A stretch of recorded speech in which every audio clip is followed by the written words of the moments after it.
Now this is the figure to demonstrate that what happens if we put a trip wire.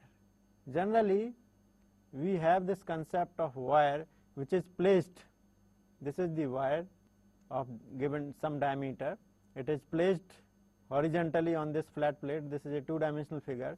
This is a surface plate, solid plate, kept stationary, velocity of this plate is 0 and fluid is coming in this direction with velocity v. Then what happens, initially when Reynolds number is less, we have a laminar boundary layer, and because of this wire we have a mixing of the fluid in transverse direction. Basically transverse component of the velocity is developed because of the presence of this trip wire. This is known as trip wire. The function of the trip wire is to convert laminar boundary layer into turbulent boundary layer early. If we don't put this trip wire, then also this laminar boundary layer will be converted into turbulent boundary layer, but it will take its own distance. If we put this trip wire, then this transition is fast, means turbulent boundary layer is initiated early, and this concept is used at several locations. When we shall talk about the separation, we will discuss the importance of trip wire, which is responsible to convert laminar boundary layer transition into turbulent boundary layer very early.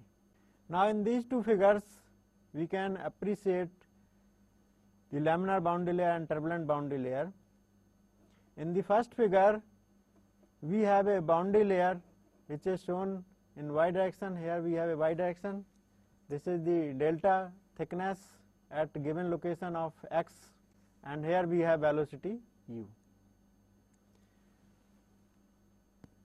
Since we know that turbulent flow is unsteady of nature, and at a given instant if we observe, then we will find these are the velocities at a given location and at different time we will find. But if we do the averaging, then we will get this thin line. This is the thin line.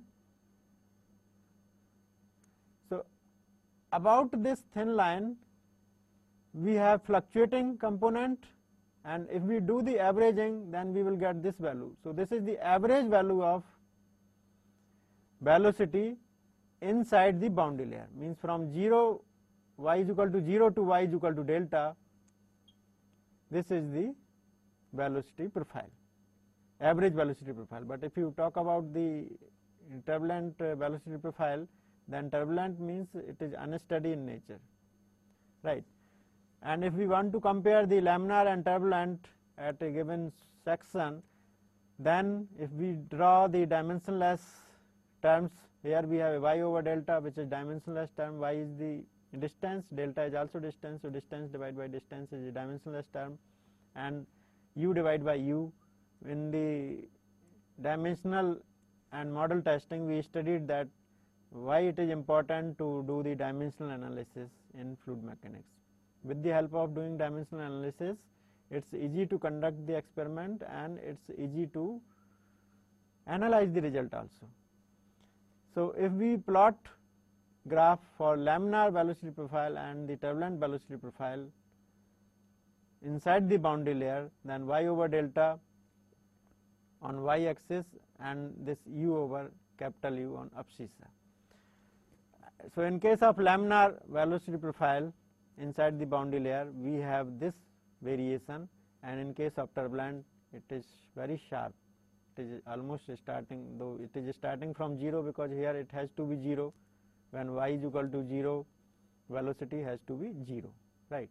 And in this case it is almost starting from here. It is very sharp in nature.